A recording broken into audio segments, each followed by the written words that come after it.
Good evening, everybody, and thank you for joining us on our third live broadcast. As with the previous broadcasts, I am joined by Sue Petrie, Board Director at Rendall Rittner, and Peter Clark, Senior Director from ARC Workplace Risk. I am Vanessa Brandon, and I am the Head of Health and Safety at Rendall Rittner. Sue and Peter, would you like to give yourselves a brief introduction?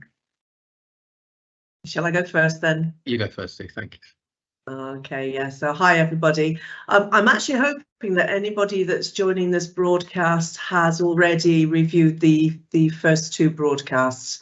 They are intended to be a series, so if you are going to be fully kept up to speed, then hopefully you've seen those and you will be aware that my role as a director at Rendall Rittner is I have oversight of risk across the business. So the legal team and health and safety teams report into me. We've all been kept very busy in the last couple of years with the cladding crisis, with the new introduction of the Building Safety Act and the various measures that are being introduced as a result of that. So hopefully you'll feel that we've done a good job of keeping you up to speed with that. If you are pleased with what you've heard so far, then please do recommend us. I was going to say TripAdvisor. I know it's not TripAdvisor. Trustpilot. Yeah, we always welcome recommendations and thanks to Trustpilot, and definitely it goes down very well as a business when we hear that positive feedback. So please do, if we're doing a good job, let us know on health and safety. And if not, please also let us know, email myself or Vanessa, if there's anything else that we can do to support you.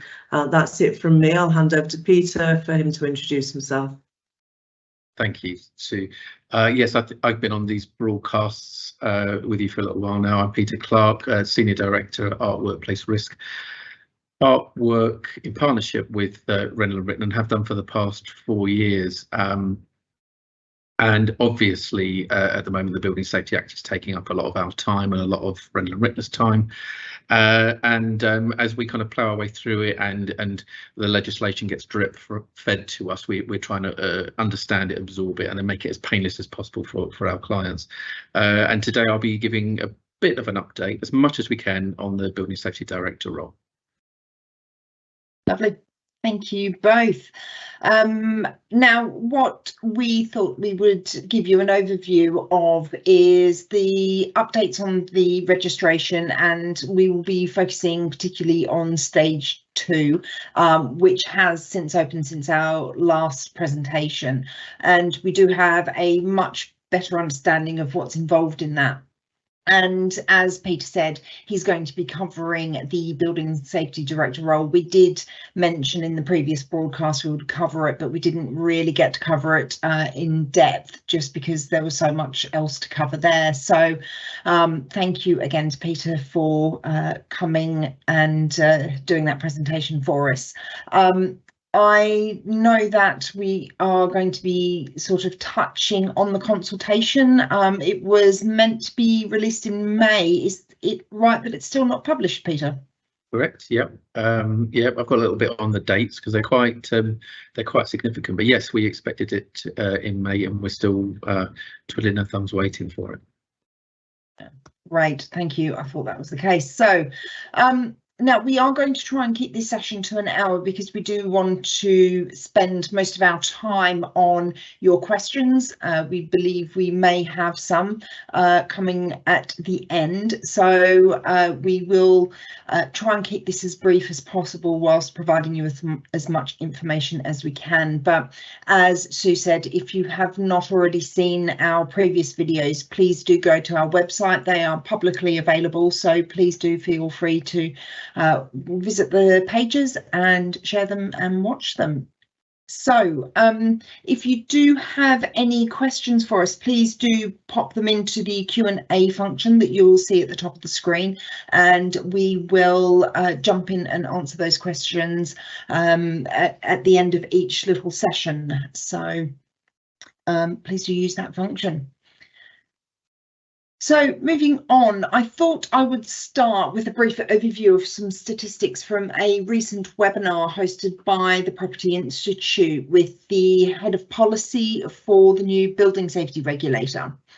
A poll they did showed that 77% of the attendees were managing agents, so much like ourselves.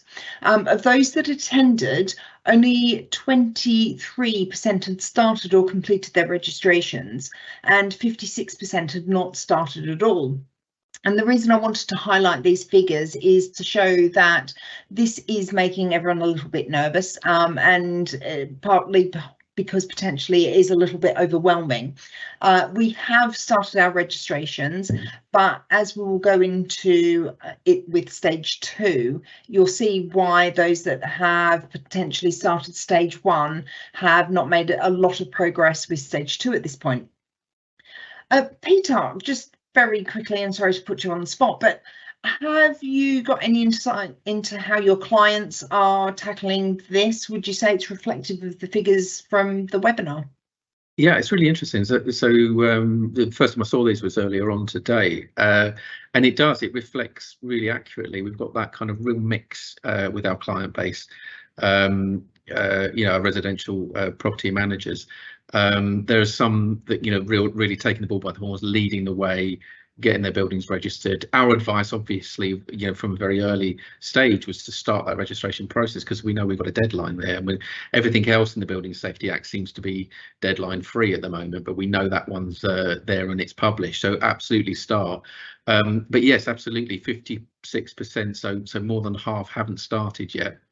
Yes, that rings true with us and our clients. Thank you very much. So moving on to the registration. So just a brief reminder that there is 2 stages to the registration process, and the stage 1 stage, obviously the first stage, and there is almost a part A and B of this. And the first part will ask about the building, but it first asks what the name of the building is and who the person registering it is. What will happen is they will then get a code to continue within that portal. And at this point, so the very first name of the building and the person registering it is when you will get the registration code, and that will start with HRB. And this is a really important detail to make sure it is kept, because we know in certain circumstances that is what the building safety regulator will be referring to. So that's a really important bit of information to keep, essentially. Once that has been done, then the next part of that form is about the building address and the number of apartments and all of those sorts of summary details, as they're referring to them as, for the building. You are able to submit those and then review them and make sure that there are any changes needed before moving into sort of the part B process, which is the details about the principal accountable person, or the PAP, and the accountable person, or the AP. So it will ask if the PAP is an individual or organisation. If it's an organisation, there is then a pre-populated list of organisations such as RMCs and RTMs. And then if there is an other, that is for institutions such as landlords and freeholders. So there is that function to sort of manually input if it's not in that predefined list. The name of the organisation is then linked to Companies House, so details around the addresses and the named contacts for that PAP and AP do need to be submitted. And the address must be a UK address, and it must have an email and phone number input for the those named contacts. Otherwise you can't proceed with that element of the registration process. You can get partway through, save, and then re-go into it. So if you don't have it on hand, then you are able to essentially go back in and continue with that application. The name contact is simply a person that can be contacted. So it is not a named PAP or a named AP. If the AP and PAP has been identified as an organisation, it is purely just someone who the building safety regulator can contact about the building.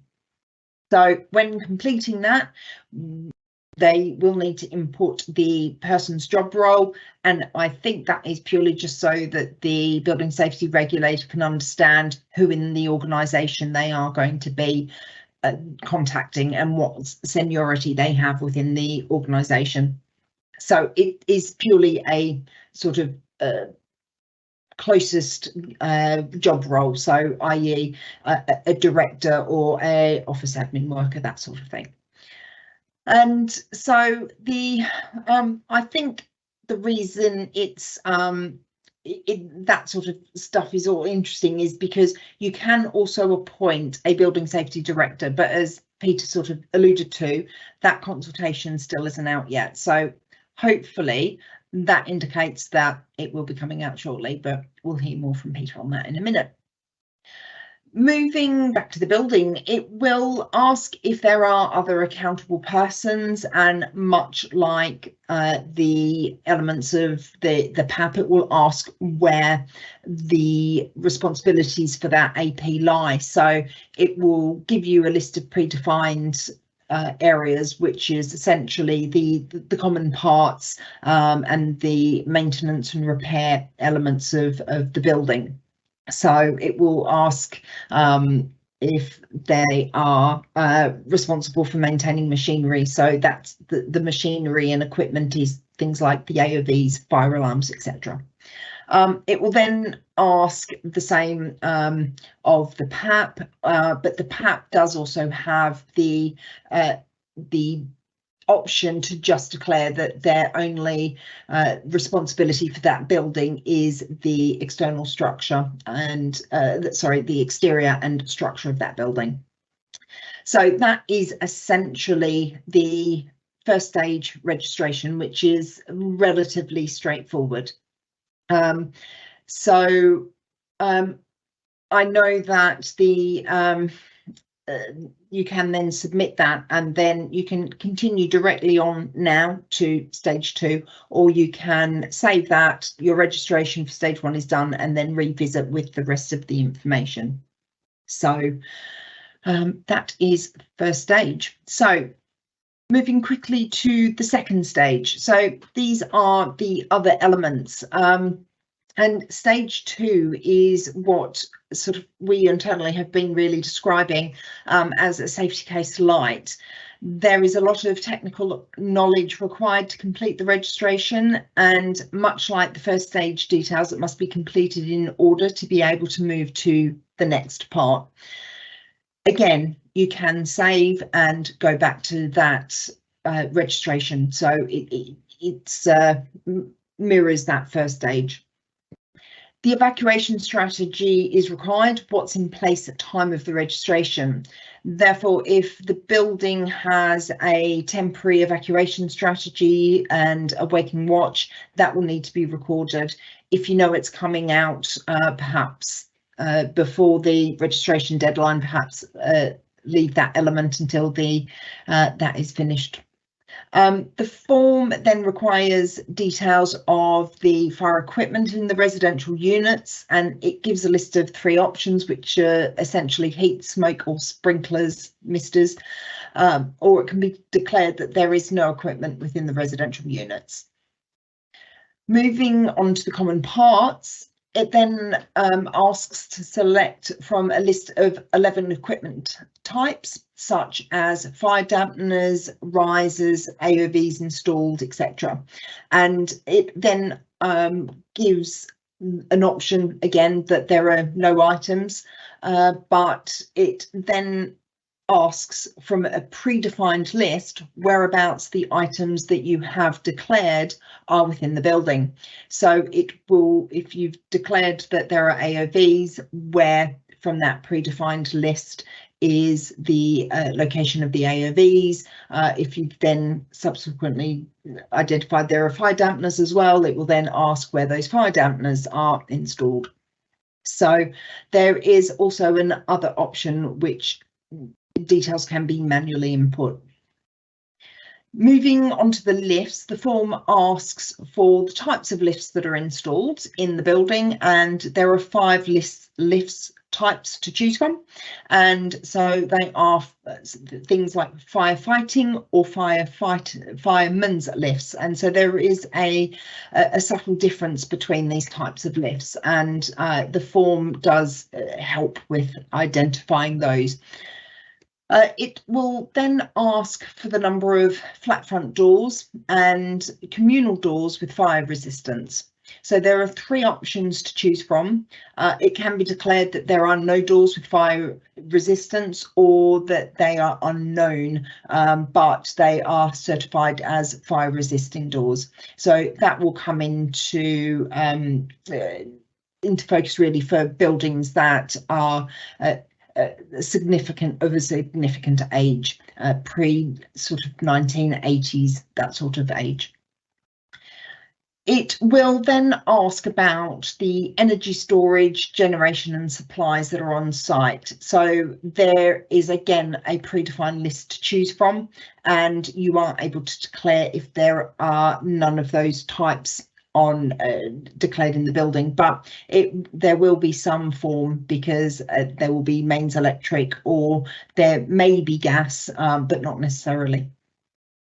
When it comes to the structure, there are 12 options to choose from, including various types of concrete.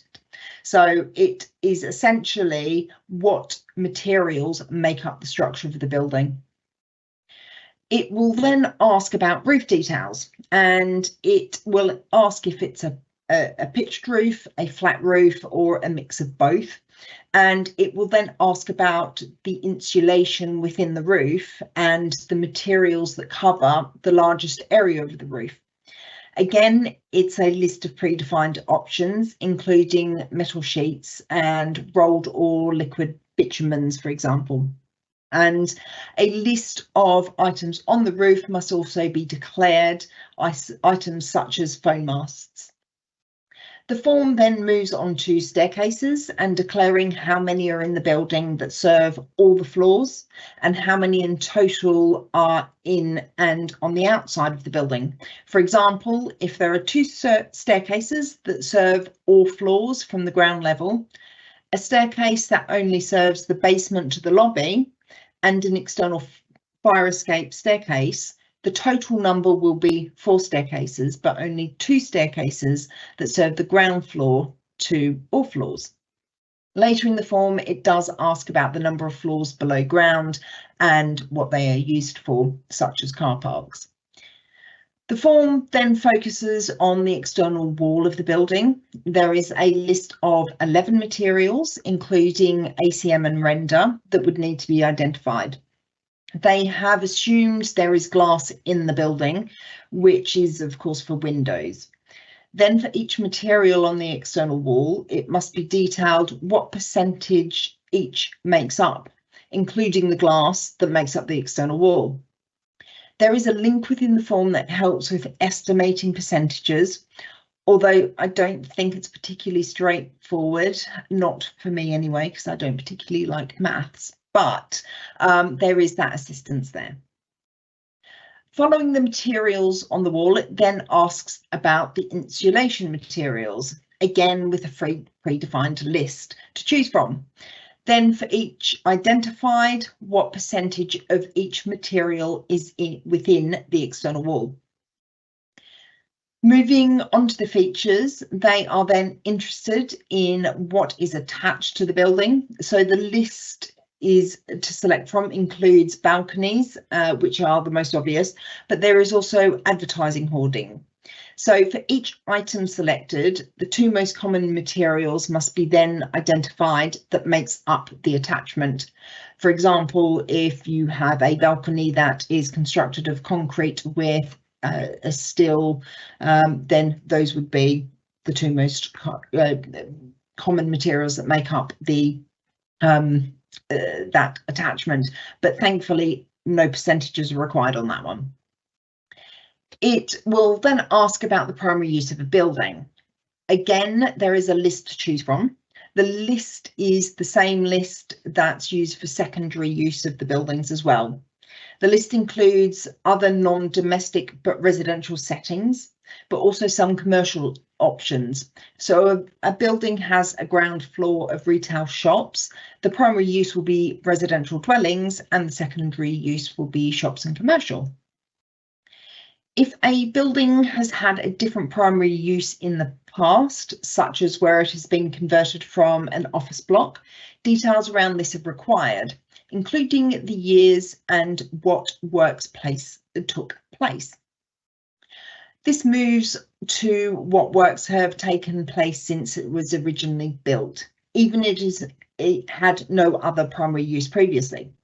It is interested in significant changes such as additions of floors, but also where works are connected to the external walls and installation of fire alarms, etc. Finally, it asks about the connections to a building.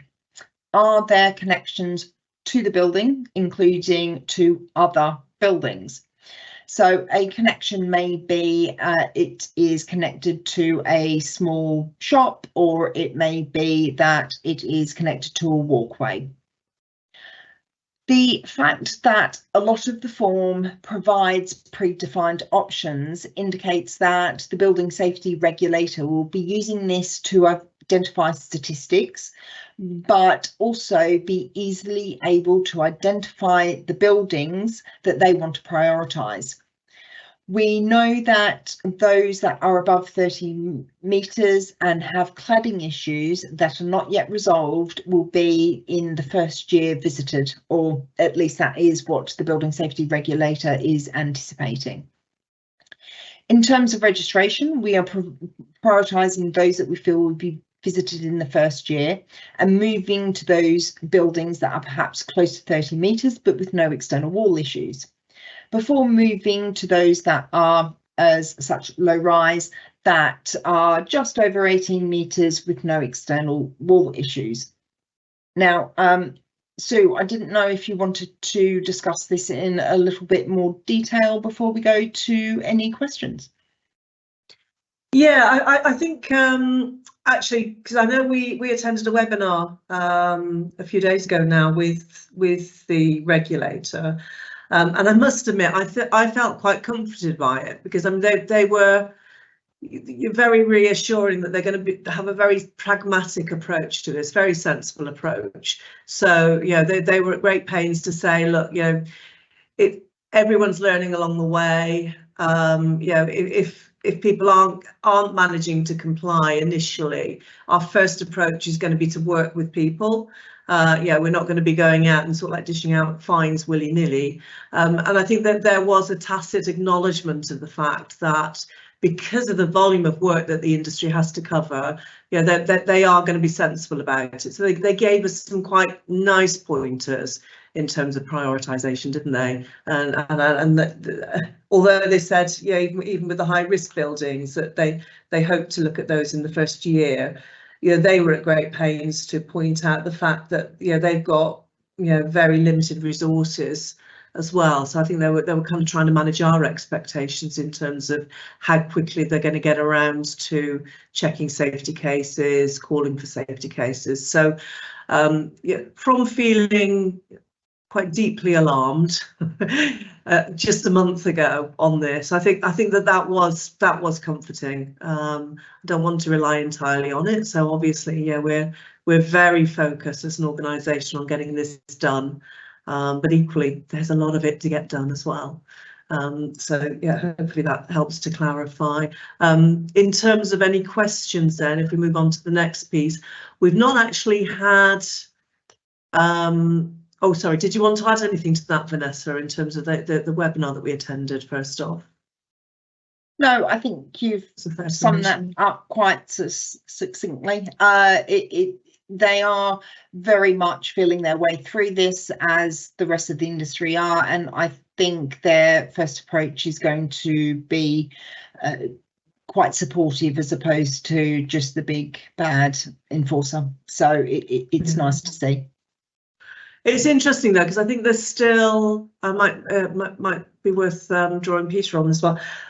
I know that there's still, you know, a few sort of like scary stories and misunderstandings out there. I know in the case of one of our right to manage clients, they wrote to their freeholder to check, you know, whether they, you know, felt that they need to be registered as an accountable person, and got quite an aggressive response back saying, you know, you do realise that if you've not provided all this information by the end of, well, they said the end of September, which is quite clearly not right, that, you know, you'll have to evacuate the building, which was, I thought was a little harsh, and really was putting the frighteners on people, where, yeah, that's absolutely not our impression. So I think if anybody does have any cause for concern, and I think in that case, Peter, I sort of forwarded that on to you to sense check as well.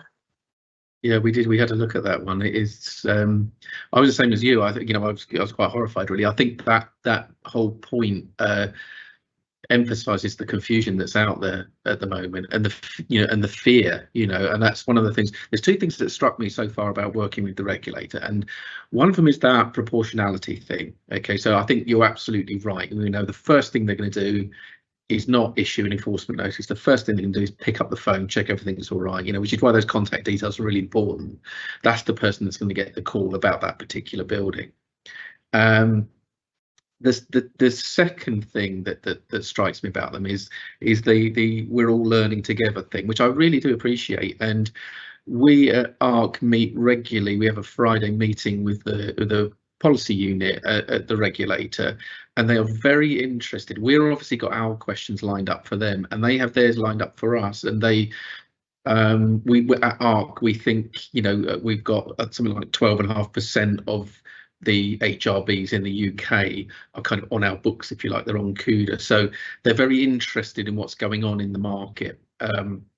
They're very interested in the sector. They don't come from this sector, and they're finding their feet as well. And that's quite a nice place to be in, I think, that they're finding their feet, we're finding our feet. No one is going heavy-handed at this. They realise it's an awful lot of work. There's a lot of expense as well, which they're very conscious of. So it's a good position, a nice position. If you see, we don't have it. We don't have the luxury, and so I'm all ears when I see things like Vanessa's presentation here about registration, because we don't have that luxury. We don't know what it looks like. We get so far and we can't go any further. So it's very interesting, but talking to the regulator, this is very much a data gathering exercise. This is statistical. This is why there's so many drop downs. It's because in the background, the algorithm's going to be working on those first buildings that they're going to visit. You know, they're going to be the over 30 metres, 150 apartments, unremediated dangerous features such as cladding. You know, they're going to be ones that are right at the top of their list, quite rightly. So it's a brilliant sort of risk-based approach that they're taking, and we just need to take the same approach and go on this journey together. So it's very interesting time working with the regulator at the moment. That's great, thank you very much. Okay, so just a reminder, no questions so far. I've got a couple that it occurs to me, you know, if there are clients that haven't managed to make the broadcast, then there's a couple of questions I think might be raised in people's minds. So while we're waiting for any questions from the audience, I'll just raise a couple. One is, you mentioned, Vanessa, at stage one, they want a named contact for each client. So I just wanted to check with you. I think that our approach is that we are making the assumption, unless we're told otherwise, that whoever it is from our client that has instructed us, we will assume will be the point of contact for registration, unless we hear otherwise. Is that fair to say? Yeah, that's correct. And we have had various different clients say, I'm the one that's registered, but this is the person that we want you to register. So we can, as long as we've got it in writing, because when we declare at the end that we are completing this on behalf of a PAP, that we have it in writing from them that we can do so. So yeah, there's various different ways they can give us that information. Okay, great. In terms of that individual contact, though, presumably we can change that at any point in the future. It's, you know, if you look at it logically, that will change over time. Yeah, whether it's sort of investor clients or developer clients or resident management company clients, invariably there will be changes. So there'll be a facility to change it at a later stage anyway. Okay then. This is one for you, Peter, I think. Sorry, you've got no warning of these because they're the ones that I think people might want to know. So it might be, I don't know. But let's see. It's a bit like Prime Minister's question time, this, Absolutely, isn't it? If there's a building safety director that is appointed, can they be put in place as the point of contact? Do we know? Yeah, I was going to answer it like a politician then as well and sort of hedge around it, but I know the answer. So yes, they can. Okay. So they can be that point of contact. And when we look at what their role is, that building safety director later on, you'll kind of see, I think, why they're very happy to talk to those sort of people. They should have a really strong line of communication with the building owners as well. So there's no getting away from this. The building owners, the PAPs are all important here. But yeah, that point of contact can quite sensibly be the building safety director. Good to know. And as with every other broadcast, I think I've clarified, there is no obligation to have a building safety director. It is entirely the choice of the, where it's the residence management company or right to manage company. It's entirely the choice of the board whether they wish to have a professional building safety director appointed, isn't it? Correct. Yeah. Okay then, Vanessa. I know we as the team have been working quite hard, looking at what the registration process is going to be. Any sort of observations on what we found so far, in terms of where source information, source data, any sort of like key learns so far on what we've been doing?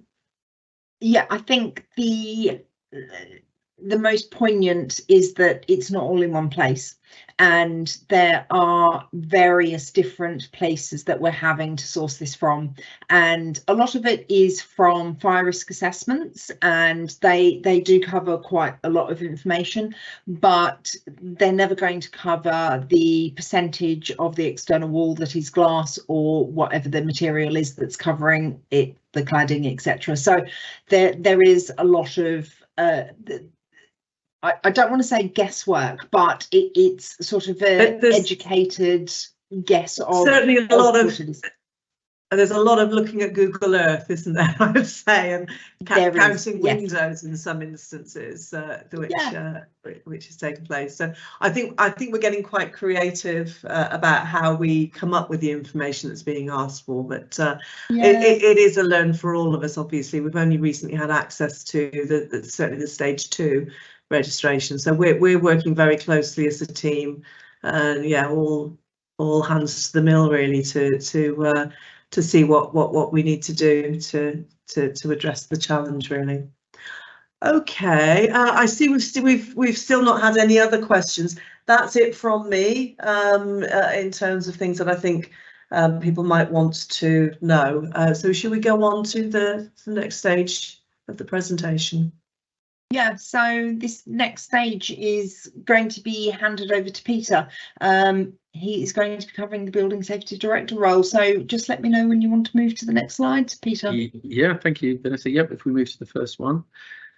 And we'll talk a little bit about this consultation. Now, during the last presentation, you'll see that we ran out of time a little bit. We didn't quite get onto the building safety director. And I said to my colleagues here at Rendall Rittner, I think that's probably a good idea anyway to move this to the next one, because by then we will have all the secondary legislation.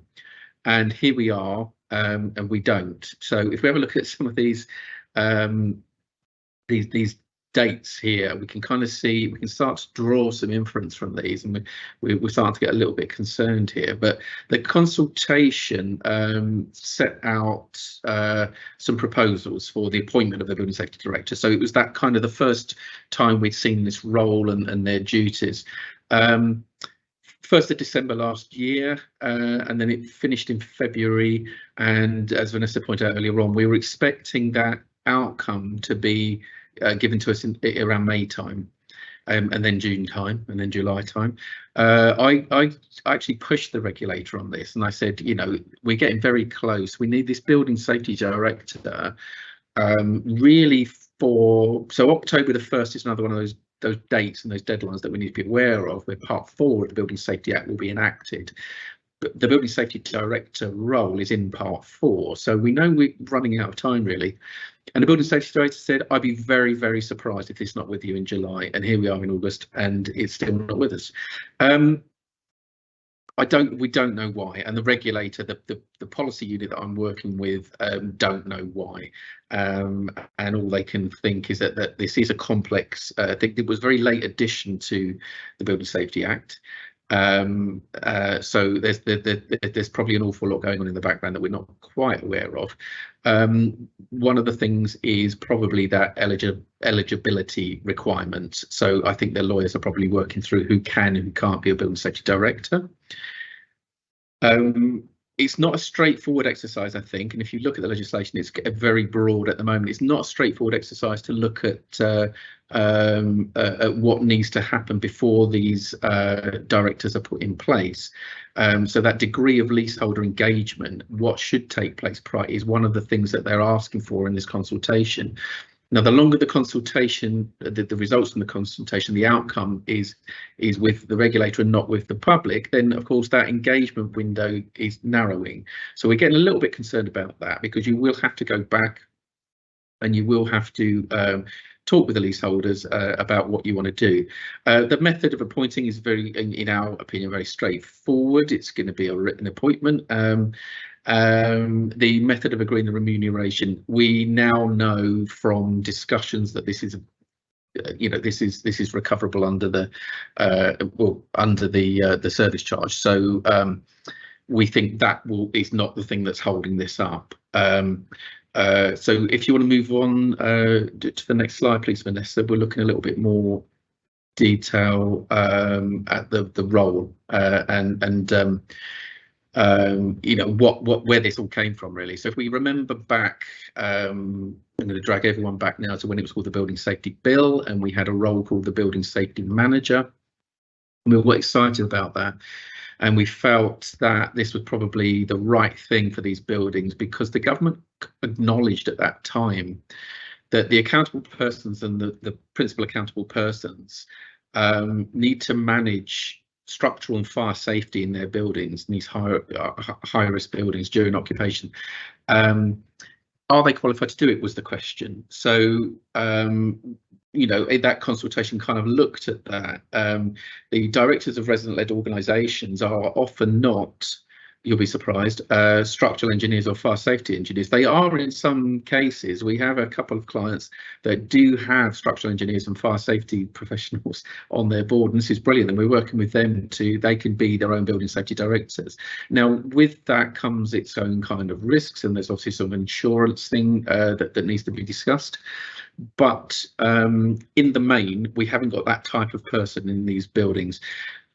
So the government, I think, did the right thing, and they looked at RMCs and RTMs and their ability to appoint a building safety director to support them in meeting those responsibilities. I think, in fairness, it was one of those decisions born out of and that initial removal of the building safety manager role, but from the building safety bill, and when it became the Act, it had disappeared, but the role really hadn't. The responsibilities were still there. So building owners said, well, look, the RTMs and RMCs said, we're just not qualified to do this. How would you expect us to do this? It's a reasonable question. And this is how the government have tackled it. They said, you can appoint someone, you can put someone in. There's, as Sue said earlier on, there's no legal obligation for you to do this. But it's not a mandatory, but then we anticipate that the uptake will be high, because it appears to be the most sensible thing you can do. And as I say, the cost is service charge recoverable. If you want to move on, Vanessa, to the next slide, we're going to look at a little bit of the duties of the BSD, and then I'm going to look at how we can kind of solve some of these potential sort of problems, if you like. This is what we know of what a building safety director is going to be doing, you know, on a day-to-day basis. And when I say day-to-day basis, I also, when I talk about the service that certainly the ARC and our subsidiary company can offer, it's not necessarily a day-to-day 24/7 role. And I think this is one of the things that we've talked to the regulator about. They did an impact assessment, which is publicly available on the website. And they looked at the cost of this, and what we were concerned about was that certainly initially when the consultation went out, was that it appeared that every building needed a building safety director. We are of the strong opinion that that's not the case. We think it needs to be more proportional, and we think that role can be fractional, i.e. that building safety director can be a building safety director of several buildings. Now the government agree with us, and they've put that into the consultation, and we fed back to them that the one thing, and we were backed up by the NFCC here, the National Fire Chiefs Council, the one thing that they haven't made clear, and it doesn't look like they're going to make clear, is how many buildings can one person have. So we're kind of taking that upon ourselves and using a risk-based approach that kind of sits in line until we get that kind of guidance in black and white, that sits in line with the risk-based approach that we take with most things. That building safety director, and again, this is to highlight why we think it's a good idea that RMCs and RTMs utilise the skill set of a building safety director, because they're going to have to be able to review a safety case report. So that safety case report is written by experts for your building. It's going to consist of structural information, fire safety information, resident engagement information, and that's going to be it's a live document, needs to be constantly reviewed. So the building safety director will be doing that. They'll look at change management as well. So they're going to need to be an expert in change management, and they're going to need to understand that this is a live document as things change, as the building, as the as the structure of the building changes or potentially changes. It needs to be reflected in the safety case. Reviews of the safety management system. So point one, really, under the Building Safety Act, you need to have a building safety management system for your building. So a building safety director would administer that, if you like, and regularly review it. Risk management and other actions that come out of risk management and fire risk assessments, that status reviews, they are going to need to be in charge of that, if you like, and enabling that kind of visibility to come to the building owners. One of the things that I really want to stress here is that with this building safety director role is that it doesn't absolve anybody of any responsibility or accountability, if you like. What it does is it supports you in making your building safe. So I think the idea that you can have a building safety director and then go away and forget about building safety is not on the table. But what that building safety director can do is bring that review, that risk management review and the status reports to you, give you that visibility in manageable chunks, and help you to make decisions of building safety with correct and accurate information.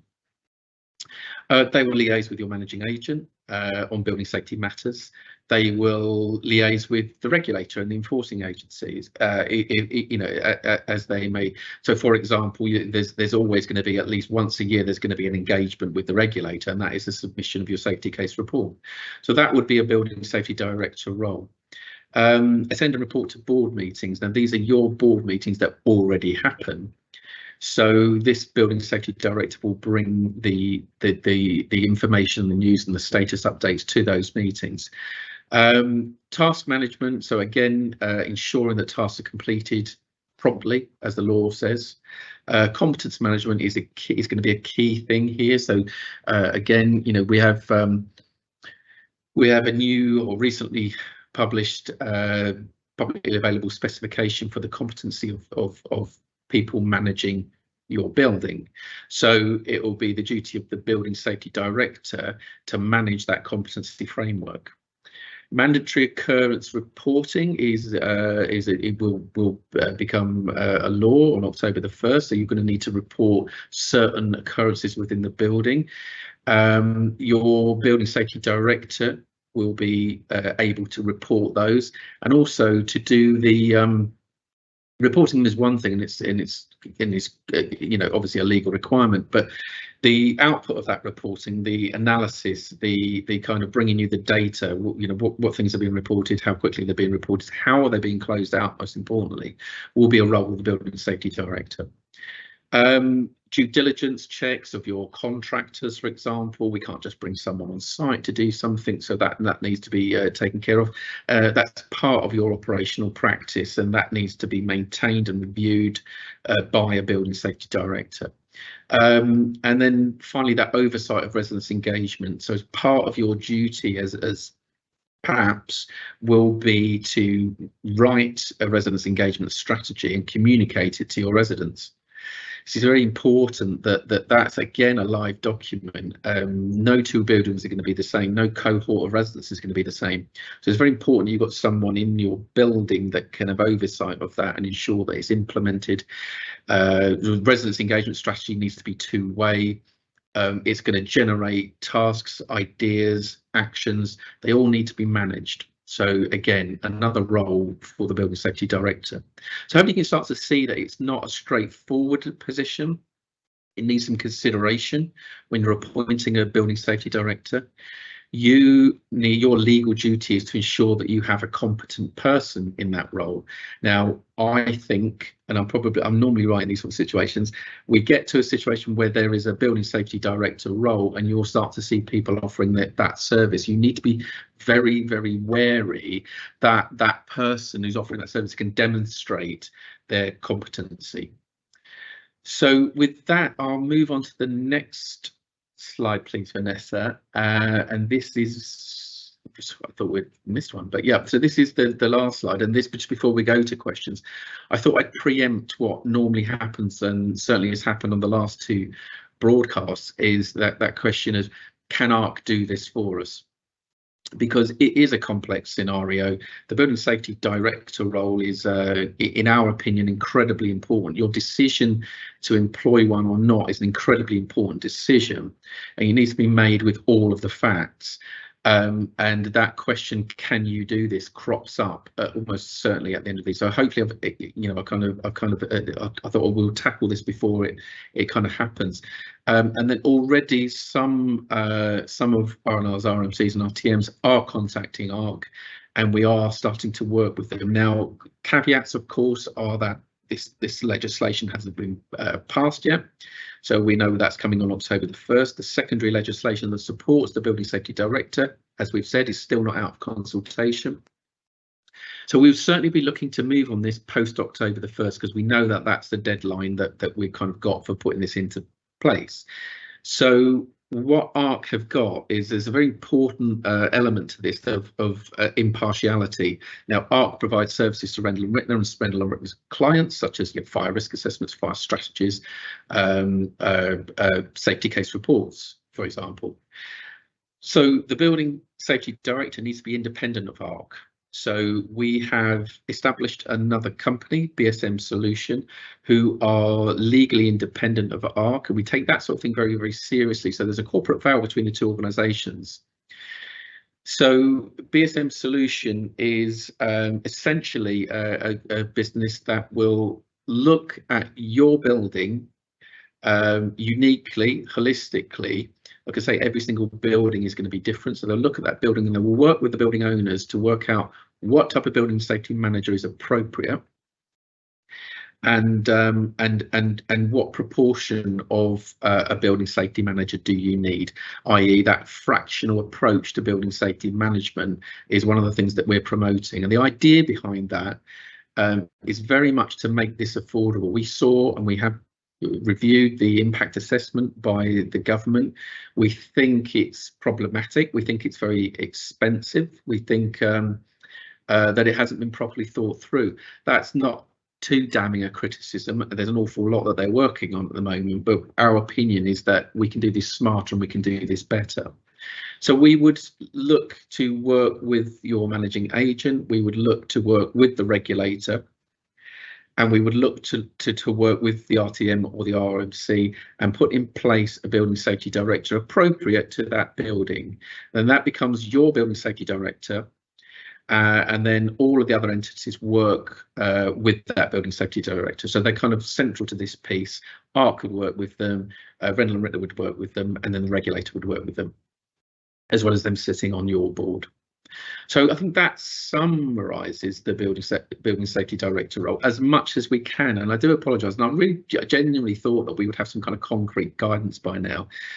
So if we do this sort of thing again in the future, I would like to think, you know, within a month or so, we're going to have something concrete to show you. We are ready to go at BSM Solution. The directors are in place. The company structure has been set up. What we can't do is kind of press the button and you know, engage contractually at the moment until we know you know, in case something is missed or we can't jump the gun. We know the fees, we know the you know, all of those sorts of things. So we're working with Rendall Rittner on that.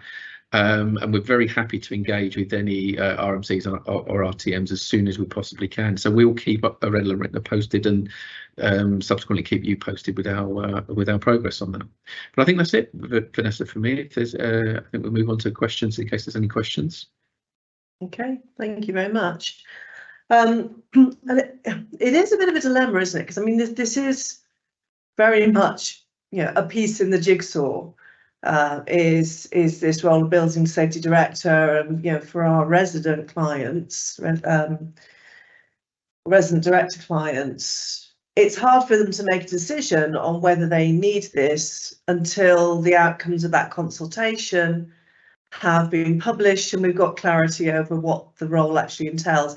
So thank you, Peter, because I think the clarity you've given us to the sorts of things that you expect certainly helps, you know, albeit that's heavily caveated until we get that consultation. Vanessa, I think we actually input into that consultation, didn't we? I just wonder whether you could talk a little bit about that, just to make sure that you're aware. You are on mute at the moment, so before we start talking. But yeah, I think we did input into that consultation, didn't we?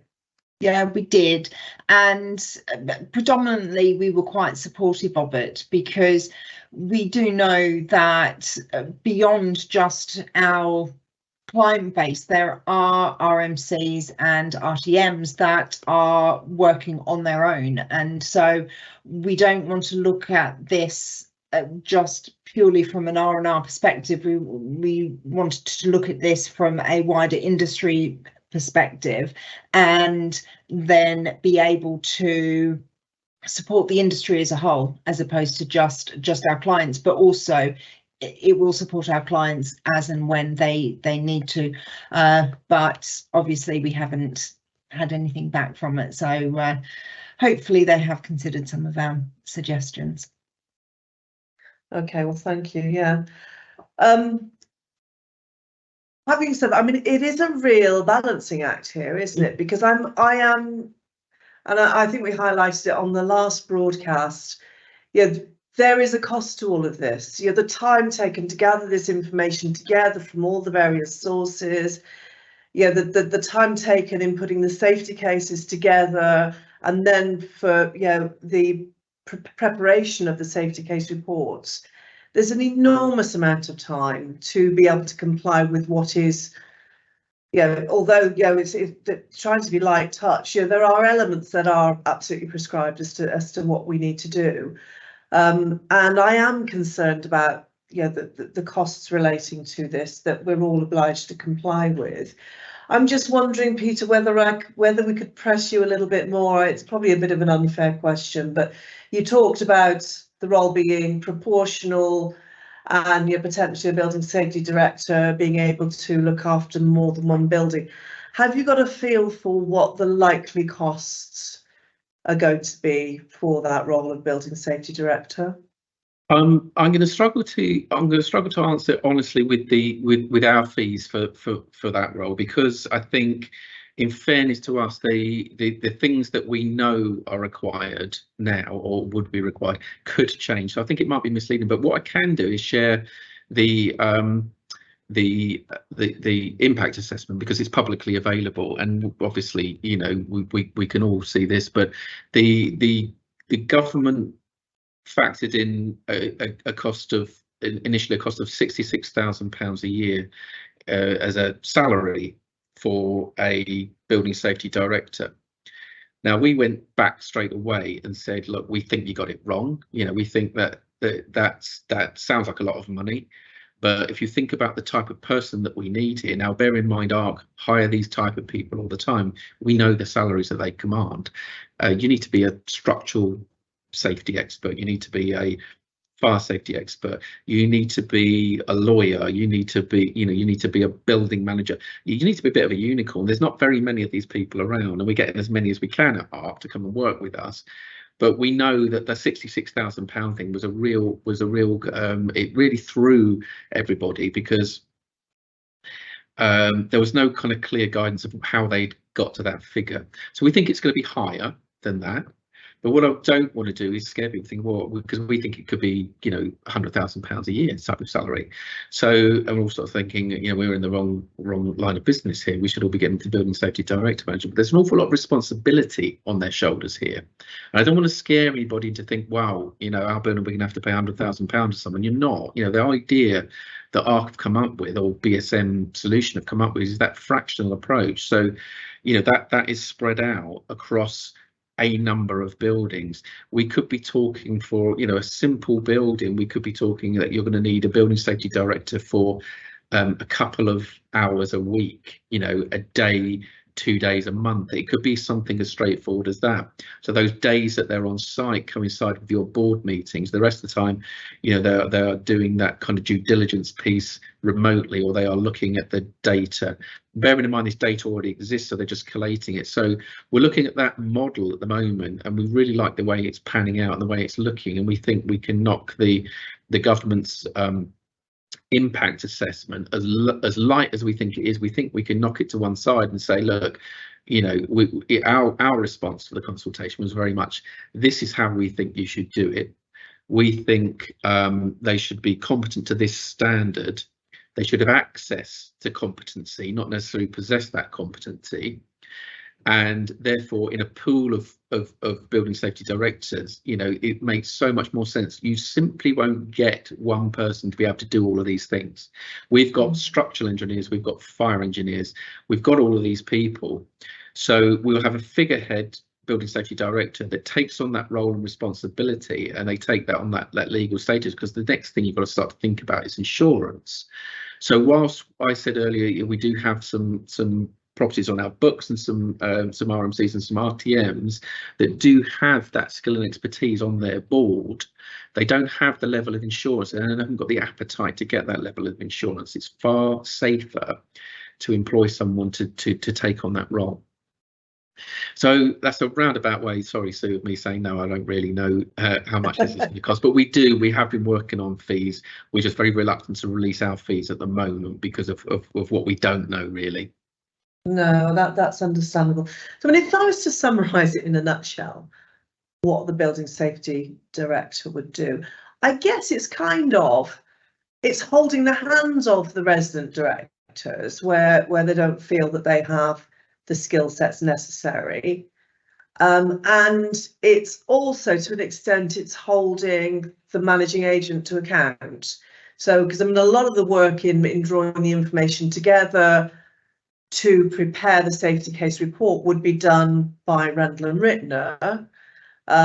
So it's just like making sure that the quality is there, and then in reviewing if there are any sort of like events that need to be reported, it's asking the in-depth questions that might be needed to be able to get those clear answers. Is that a fair summary? I think it's a really fair summary. I'm trying to simple it down as much as possible, really. Yeah, I think the only thing I would add to that is that role, that person will be embedded in an organisation, embedded in an RTM or an RMC, and their primary duty is to help that RMC or RTM make important safety related decisions. So all of those things that you said, yeah, absolutely, that's what they'll be doing. And then there will be that voice that says we do this or we do that, or we don't do this and we don't do that for these reasons. So yeah, can BSM, oh, apologies, sorry. Can BSM actually be the PAP, the principal accountable person? No. No. No. So a building safety director, as we know it, as we're describing it here, can't be the PAP. You know, the PAP is the PAP. This is a support role to the PAP. Okay, and I know I wanted to make that really, really clear, because I know we're finding some of our clients are registering buildings at the moment, and where our clients are registering buildings, sometimes we're finding that they're listing Rendall and Rittner as an accountable person. And in the same way as BSM couldn't be the principal accountable person, we can't be an accountable person, because in both instances, I think it's fair to say, though they are kind of prescribed in law who the accountable person is. So all we can do is act as guides and support through the process. But the accountable person is an accountable person, and the principal accountable person is as prescribed in law. Nobody can remove that obligation to be an accountable person. Is that fair to say? Yeah, you're section 72 and 73 of the Building Safety Act telling you exactly who's the PAP for that building. I say telling you exactly who's the PAP for that building. Obviously, the fact that there, you know, a first tier tribunal exists just to help people decide means it's not as clear cut as that. But in essence, that's right. And your role as responsible person is defined in the reform order, so we know what you do and what you're responsible for. And I think it's that confusion has been there right from the start. I've done an awful lot of webinars and seminars where I've done that kind of accountability versus responsibility split and tried to make it simple. I think you've simplified it really well there, but that's absolutely an ongoing problem. Okay, thank you. It's interesting you mentioned that in terms of who the principal accountable person is not always clear cut, and drew reference to the fact that where that is the case, where there's any element of doubt, it's the FTT that would make that decision.